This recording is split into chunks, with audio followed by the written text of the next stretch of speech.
Hello grade 12s and welcome to Life Science. Today we're going to have a look at paper 1 revision. Okay, now remember I can't give you everything, so we're going to try to do a couple of questions here and there, and we're going to try and explain it and see how we do. Right, so when it comes to this paper, the first thing that we have a look at is what is actually in this paper. Okay, so the overview we've got, it's very simple. Okay, we have the nervous system.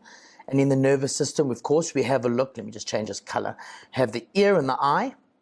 We've got all the nerves, motor neuron, sensory neuron, reflex arc, that type of thing, right? And it's the human response to the environment. That's what they actually call it, okay? Then we also have meiosis, okay, which is a big thing.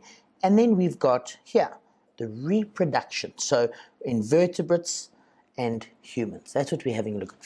Vertebrates, meaning it's got a spinal cord or a column in the bottom. And then, of course, we're going to have a look at humans in particular. Right. So as I'm giving you questions, I'm going to give you enough time to go through them. And then when I give the answer, I'm going to have a quick recap and how we actually do it. Right. So here we go. First one. Okay, give the correct biological terms for each of the following descriptions. Okay, so the first one, the nervous system, which consists of the canals and the spinal nerves. Right, the cranial and the spinal nerves. Next one, the structure in the head of sperm cells that contain enzymes which break down the membrane surrounding the ovum. It's very important, that one, right? And then, of course, an allele that does not show the phenotype, there's a big word, the phenotype, which is found in heterozygous conditions. Ooh, that's quite a nice one. And then chromosomes that are not sexual chromosomes. Okay, so I'm going to give you 2 minutes to actually get hold of those. And let's see if you can get it right. Are you ready? Off you go.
Let's have a look how you did. Right, so got a couple of answers here for you. Firstly, the nervous system, or should I say, the nervous system, get the right colors here.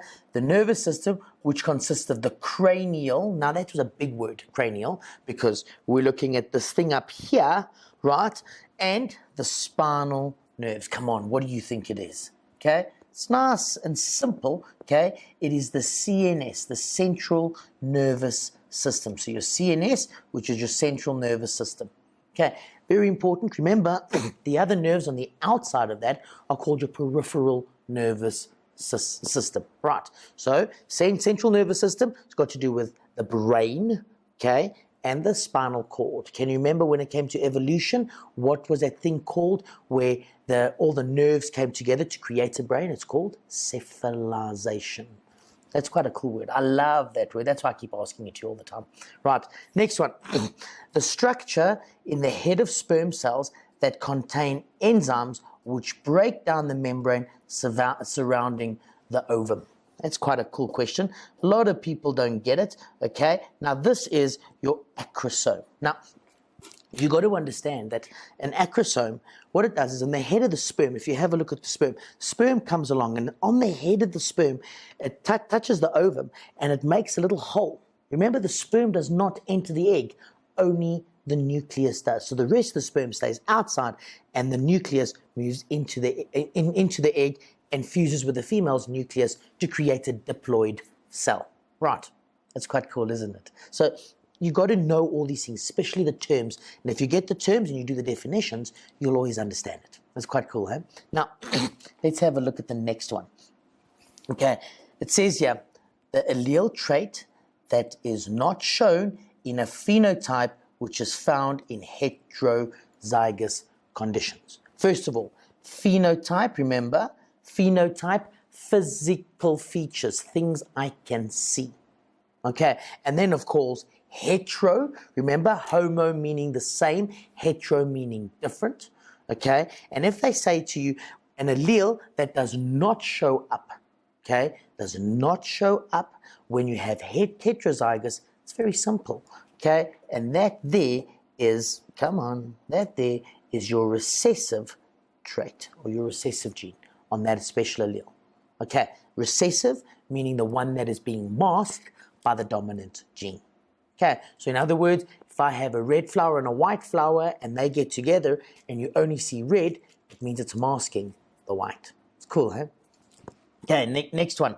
We have chromosomes that are not sex chromosomes. Here we go, not sex chromosomes. Now, you know you have 23 pairs of chromosomes.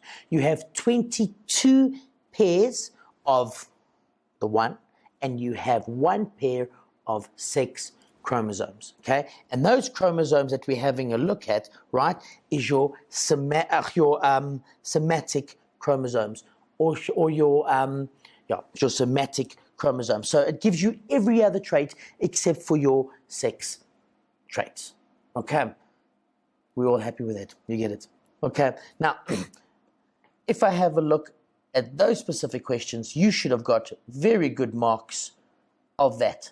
Okay, now I just want to put an extra slide in there, which I shouldn't have done. Now, this is a nice thing. I've got a new question here for you, okay? Now, they love doing this. You know, I don't know if you know, but when I was younger, we used to get column A and column B and match column A and B together. So whatever's on column A, you need to find it in column B. They don't do that anymore, right? They've made it more difficult. So if you have a look at it, this is what they've given you.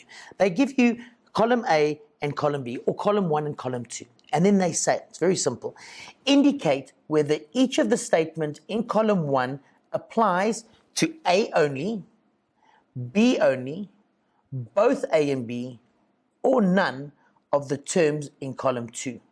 Write only A or B or both or none, whichever, next to the question number. So in other words, let's have a look at this. There's no such thing as I need to look at all the columns to get there. They've given it to you there. So number 1, we're going to have a look at it. It says the type of development in birds where the offspring are born incapable of moving and feeding by themselves. And then you have to look, okay? Is it precocclear? Remember, I struggle with this word and I don't know why. Precoccleal, okay, development, or is it altricial development? Or is it both? Or is it none of them? Okay, so you got to choose. That's just for that one. And I'm going to leave it. We're going to carry on. Next one. Okay, let's see if I can get all of them in. There we go. Okay, next one. Surrounds and protects the testes. Is it A, the scrotum? Is it B, the epididymis? Is it both? Or is it none of those? Okay, so either one. You've got to make a decision out of that. Next one, okay, influences the inheritance of blood groups. Okay, and you've got multiple alleles, okay, incomplete dominance. Is it A? Is it B? Is it both? Is it none? Okay, and then the two more left. Used by sperm to swim to the ovum. Is it the head or the acrosome? And then last one, the structure that connects sister chromosomes. Is it your centrosome, your centromere, or your centrioles? Okay, so what I want you to do is I'm going to leave it up there, okay, all the way up to there, column A, column B, okay, and then I'm going to give you 2 minutes again. Make sure you go through it. After, let's say about a minute and a half, I'm just going to move it down a little bit. Or let's say after 20 seconds or whatever, I will move it down a bit so you can get that last one. Okay, so give me 2 minutes and make sure you concentrate. Are you ready? Off you go.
Let's see how you did in this. A lot of us love these things because they can confuse you a bit. Okay, so I'm going to give you the answers and then I'm going to explain to you why they are the answers. Right. Okay, it says the type of development in birds where the offspring are born incapable, there's a big thing, incapable of moving and feeding by themselves. So to be able to do that, you need to know your definitions, right? And in your case, it's a test is out of, let's say, 150. You have 3 sections. Your first section is always like multiple choice, this type of thing. Okay, 1-word answers, definitions, all of that is definitions for 50 marks. Right, so let's have a look at it. What does let me try this again. Precoccygeal development, what is that? And you need to know what an altricial development is. For some reason, I cannot say them. Right, so what are they? This one, okay, very simple. That is like a duck. Okay? It means that the minute this chick comes out of the egg, it can run, it can swim, it can eat for itself. Okay? So it cannot be that because it's incapable. In other words, it cannot do it. And then, of course, altricial, okay, is like a owl, for instance. An owl where the parent has got to go and fetch food and bring it food. It can't fly, it can't do anything. Okay, so the top one, A is like a duck, where you can see little ducklings swimming across in the pond, and the second one is like a dove or like a owl. They have to be fed and looked after by the parents. So of course, number 1 is definitely B. Okay, next one. Surrounds and protects the testes. Okay, epididymis, remember that's those squiggly things in the small in the testes, just outside the testes.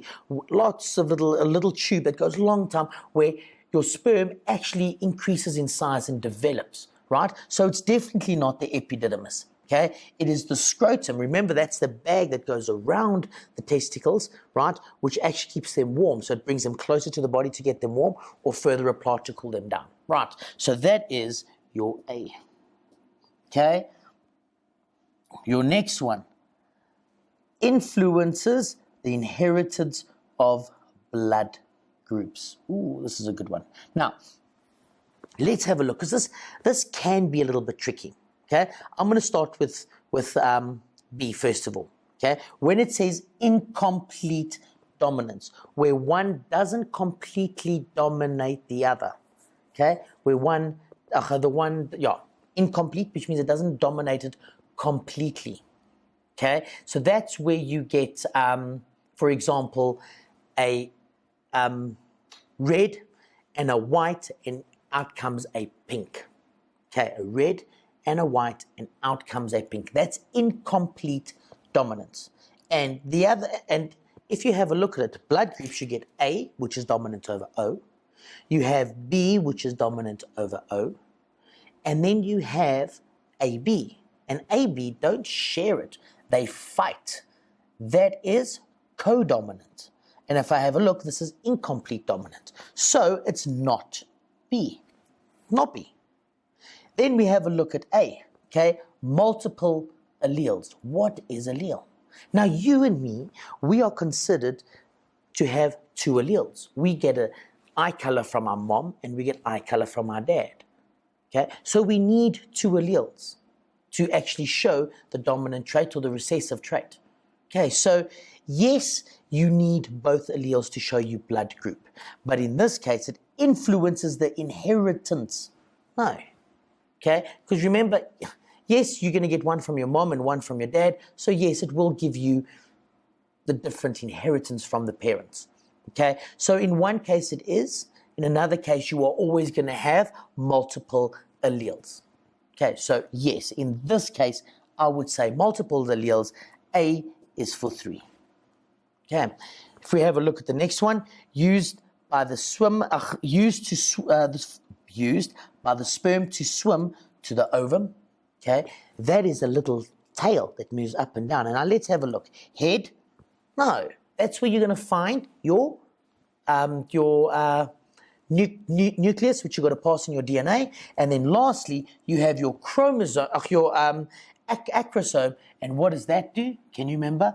That makes sure that it opens the egg up so the sperm can, so the nucleus can pass through the ovum, right? So it is none. None. Cool, hey? And then, of course, the last one, the structure that connects sister chromatids. Remember, it's the part, it's that piece over there, okay? And if I have a look at this, the best way I always remember it, the difference between centromere and centrioles, okay? Centrioles is the poles. So you know when you go through mitosis or meiosis, the centrioles move apart, go to the poles and create spindle fibers, okay? That is your centrioles. So that leaves a centromere, okay? So it is your centromere, which is A. Cool. I hope you enjoyed that. So far, we're looking good, okay? I know you need a break. I need a break. So I'll see you straight afterwards. Cheers. Welcome back. Hope you had your nice break. Now let's get straight back into it, right? The beginning parts were quite easy, right? These are the simple questions, but we've got some little bit more complicated questions for you. So let's see how you do with this. Okay, have a look at the board. I've got 2 cells, A and B, right? And with this A and B, they've got a couple of questions I'd like you to answer. Okay, so here are the questions. So watch carefully. The diagram above shows 2 daughter cells formed at the end of meiosis? Remember, question very carefully. Name the error that leads to the unequal number of chromosomes in A and B. Okay, that's the first question. Next one, what was the number of chromosomes in the parent cell before the start of the division? And then lastly, what would be the chromosome number at the end of meiosis 2? Okay, so that is what your cell looks like. What I'm going to do is I've made it nice, and I've made it so that you can see each question individually, right? So here we go. Let's see if I can bring it all the way down. There we go. So I'm going to give you a minute, okay? You got to concentrate, and it's a short answer. It's very quick, but I want you to think about it and make sure you give me the answer. Are you ready? You got a quick minute. Are you ready? Off you go.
Let's see what it is. Now, here we go. Very simple. This one is a very good question because people don't have a look. I want you to have a look at this specific thing over here. Okay? They are all different. Look here. This one, remember, this is where you have a cell. Okay, it's meiosis 1. I'm not worried what happens in all the different stages. I'm just worried that at meiosis 1, you end up with 2 cells there. 1, 2. And meiosis 2, you end up with another 2 cells. Remember this, okay? And at the moment, we are here. Okay, those are the 2 cells. See if I go 1, 2, there's 1, 2. Can you understand? Not R, 2. Okay, so let's do that, and I'll put a 2 in there. Okay, now, if we have a look at it, let's just count. This is supposed to be together. There's 1, 2, 3, 4, 5, right? Let's count. 1, 2, 3, 4, 5, 6. There's a bit of a problem, isn't there? Okay, now that is what I'm asking. How would you get an unequal amount? And what is that process called? And it's called non-disjunction, which means that these two did not let go of each other. Okay, they were both pulled to the same. So this one is missing a chromosome, and this is one's got an extra one. Can you remember one that, or a disease that has got that? Hey, think about it. An extra chromosome on number 21, which is called Down syndrome. Can you remember that? Okay, don't forget it. That's one of the biggest ones that they always ask. You get Down syndrome, your Klinefelter and your Turner. That's the ones that they always look for. Klinefelter and Turner is always on your 6 chromosomes.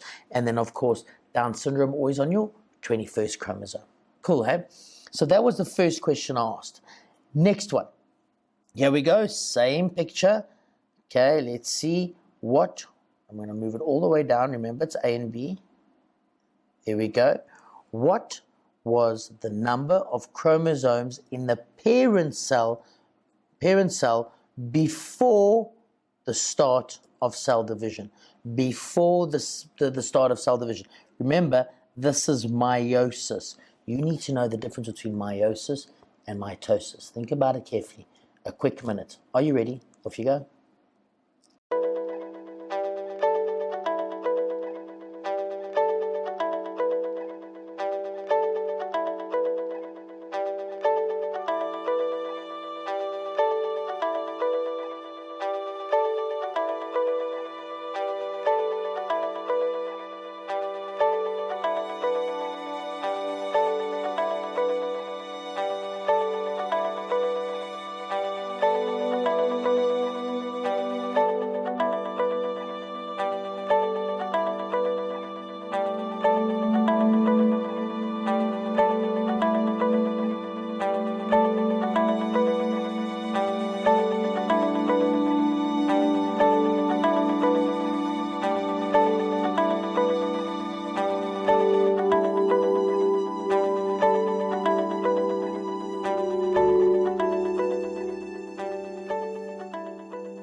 Okay, this is where you need to know the difference of meiosis and mitosis, and you need to know the different stages, right? So let's have a look here.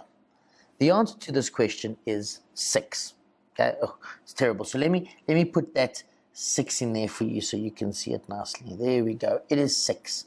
Okay, and if we have a look at it, okay, there is 1, 2, 3, 4, 5. 1, 2, 3, 4, 5, 6, 7. Can you see the 7 there?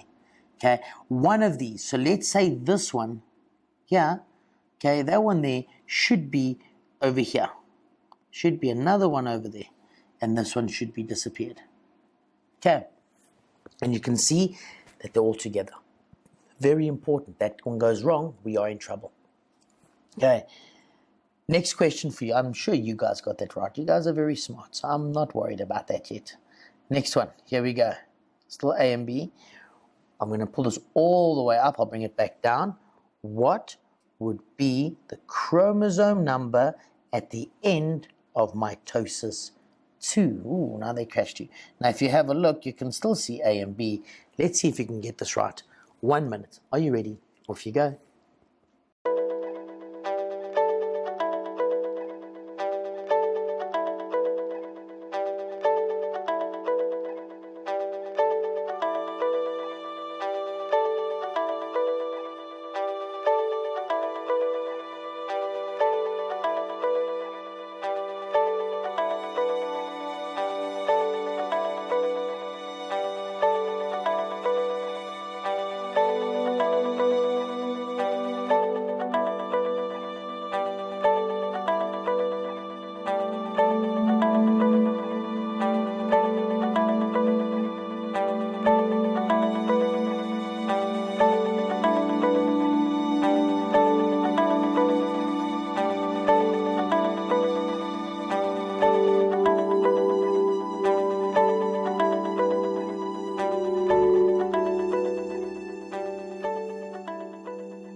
Let's have a look at what the answer is. Okay, it is 6. Okay, now how is that possible? Explain this to me. Okay, we have one over there, brings down to meiosis 2, which is that. Then you have meiosis 1, there's meiosis 2. Okay, now remember, this part is where you go, in this case, from no, let me get this right. This is where it comes from. Meiosis 1 is where you go from, for example, 12 down to 6, okay? And then there's from 6 to 6. That's cool, huh?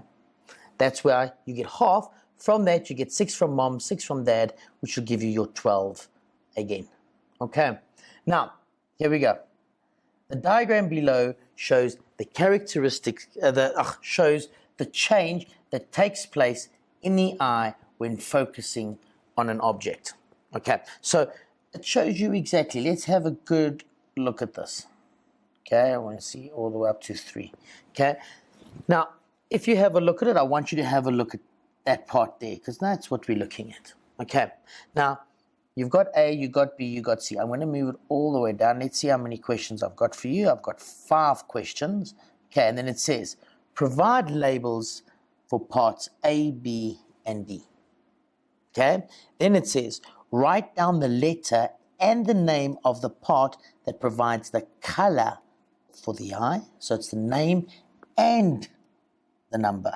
Just one, concentrate on it.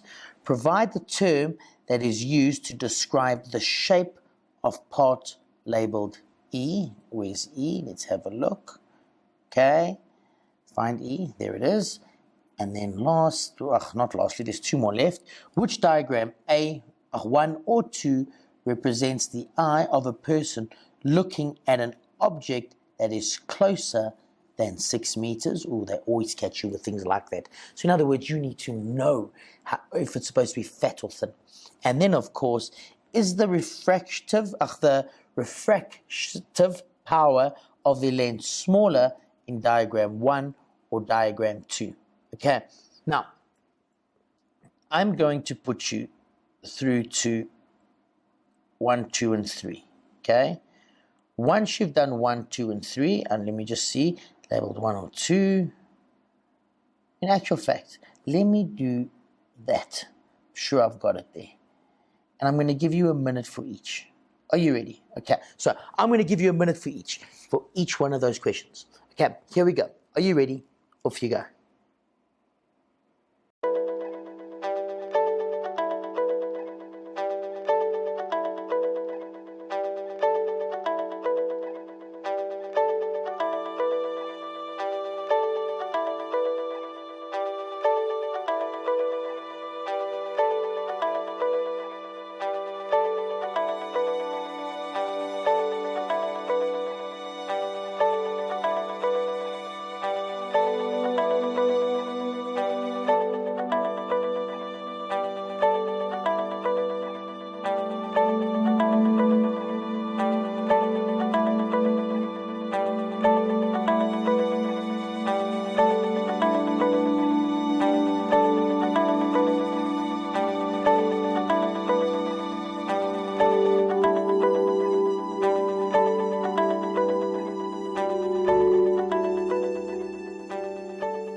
This stuff's easy for you. Let's have a look. Okay, so the first one we have, A is your ciliary body muscles, okay, which is these ones here, okay, the ciliary body muscles, I'm going mad, see how I'm doing this wrong. There's the body muscles, okay. Number B is your suspension ligaments. Those are the ligaments that come across there. And of course, D is your cornea.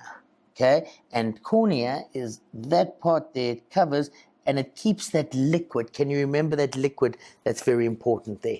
Right, so that was the first question. I'm sure you guys got that right. That was nice and easy. Okay, next question. Remember, you've read all these questions before, so I've given you them all, and let's see if you can get this one. Okay, so you've got a minute. Are you ready? Off you go.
So on this one, they wanted you to explain or describe a term for the description of the shape of labeled E. Now, if we have a look, it's biconcave. Biconvex. Biconvex means both sides are convex, in other words, pushed out. Biconcave means like that. Right, so we want this one, which is biconvexed. Cool, hey? Next one, let's have a look. Okay, here we go. Is the refractive power of the lens smaller in diagram 1 or diagram 2? Right, a quick minute. Are you ready? Off you go.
let's see how it was. To me, diagram 2 will be able to do it better. Okay, now remember, with diagram 1, it says the refractive power of lens smaller. Remember, when it is big, when it's thick, right, it's going to refract more. Okay, so it refracts more. When it is thin, it only refracts a little bit. Can you understand? Only refracts a little bit. Okay, so remember, the thinner and longer the lens, the less refraction takes place. Cool. Now, I want to know, should we go for a quick break? Or I think we must. Let's go for a quick break, and when you get back, I'll give you the rest, some more questions. Right? I'll see you straight afterwards. Welcome back. Let's have a look at the next thing. Our next little experiment, or should I say questions, is on this funny structure here. Hey? Oof. Every time I see that structure, I'll worry a little bit. But because I know you know this stuff, I'm actually not that stressed. So let's have a look. It says, identify receptors A and B. And it says, describe how balance and equilibrium is maintained by the human body. They haven't even told you what's there. Okay, so this is how they trick you. They give you that and you're like, oh, I'm in trouble. Let's see if you can get it right. I'm going to give you a quick minute. Off you go.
Let's see how you did with this one, because this is actually quite a cool one. It's a nice one to look at. Okay, first of all, identify receptors A and B, and receptors, come on, and receptors A, here we go, is your Christie, here it is, receptor A is your Christie, and B is your, how do you say it, macula, okay?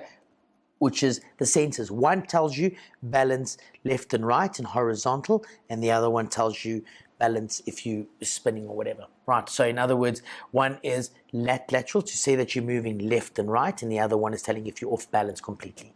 Okay, that was the first one. And second of all, okay, describe how balance and equilibrium is maintained in the body. Now, I gave you a very short period of time to write this, but I'm sure that you've got this in the right way. Now, I've given you a lot of information. Okay, so here we go. A sudden change in speed, should I say, a sudden change in speed or direction causes the endolymph with the semicircular canals to move. Remember, I told you that liquid inside there, and it gets picked up by the sensors. And the movement of the endolymph stimulates the receptors called the Christie. Remember, I said to you, as it moves, it touches the Christie, and that's going to give you, oh, we're moving left and right. Okay, when the ampule stimulated at the base of each semicircular canal, so it gets stimulated, and it sends an impulse all the way through to the brain. When the direction of the heads change, gravitational pull stimulates different receptors called macula, right, within the sacculus. There we go. And the it's been a long day, okay? Utriculus, all of those within the Christie and the malleus stimulation are converted into nerve impulses. The impulse transmitted by the auditory nerve to the cerebellum Okay, the cerebellum sends an impulse to the muscles to restore balance. And remember, this can all be overridden by your eyes, for instance. Okay, remember I said stand on one foot and have a look and you'll see you can balance. It's very slightly off, but the minute you close your eyes, so you do this and you stand, okay, what happens is you rely only on your ears and not just your eye and not your eyes as well. And because that liquid's always moving, you feel very unbalanced, right? And the body's saying, okay, that muscle contract, wait, no, that one contract. And that's how we react with the body to make it change and not be unbalanced. Cool, huh? Okay, so let's have a look at the next one. Now we're going on to reproduction, okay? And here we go. I'm going to give you these two. Let's see if it's only 2 questions, so it's cool. Okay, so it says there, identify parts A, B, and F respectively. Okay, state one function of each of the following: the fluid produced by part C and part E. The fluid produced, here we go. The part E, you need to say what the function of it is. One function, and the fluid produced at C. Where is C? Here we go, and its main function of its fluid. Right, I'm going to give you a minute because I know you can do this. Quick minute, let's see if you can get it right. Off you go.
Right, so let's see if you've got this right. Okay, first of all, I skipped a slide. Can you believe it?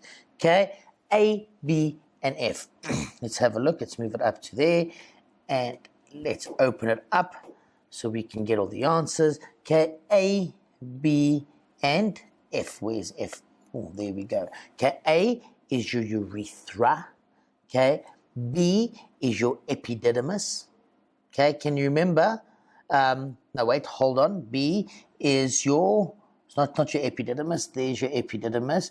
It's your vas deferens, sorry. It's your vas deferens. And then F is your fallopian tube. Okay, so it's your vas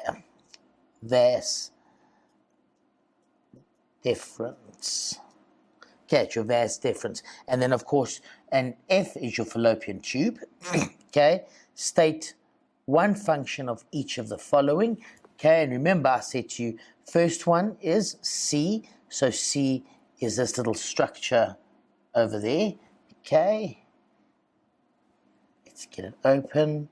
Okay, provides food for the sperm and it neutralizes the acidity of a female. Very, very important.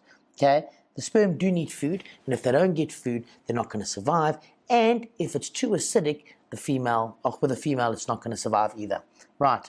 And then the last one, part number E, there we go, is provide protection for implantation for the embryo and maintains pregnancy. So it makes sure that there's a place for the egg to implant into the what's name, and it produces, it gives it protection and lets the baby grow. Cool, hey? Now,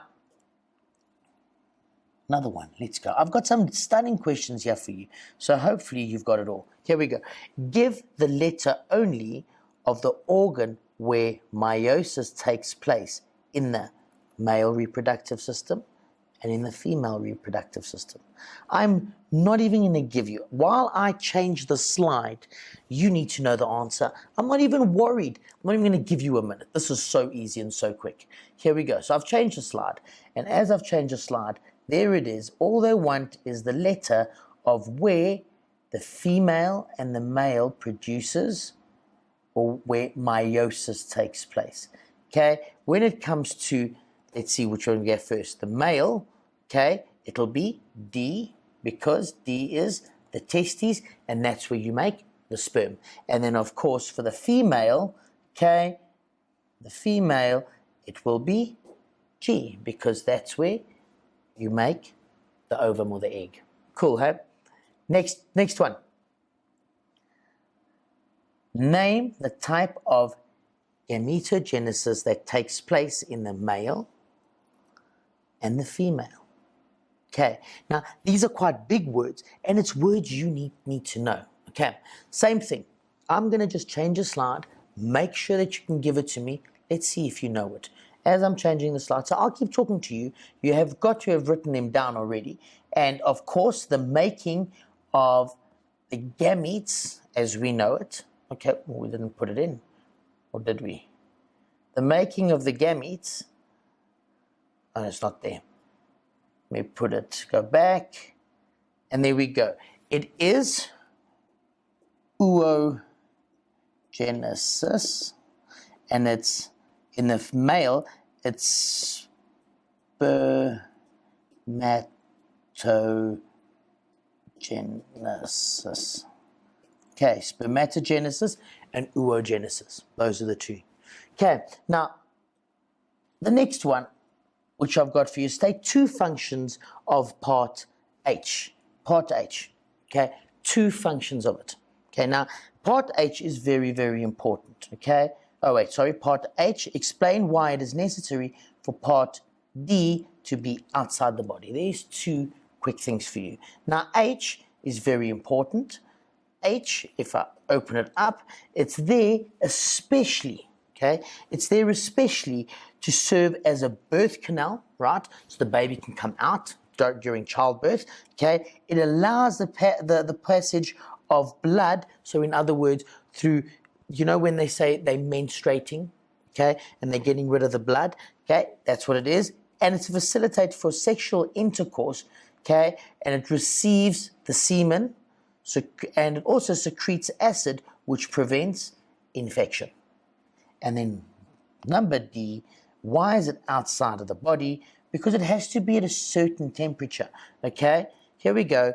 It keeps the testes at a temperature that is lower than the body's temperature, which is the optimum temperature, okay? It cannot be too high because it'll kill the sperm, and it cannot be too low because it'll kill the sperm, and that's why the scrotum goes bigger and smaller. Right, I hope you enjoyed that.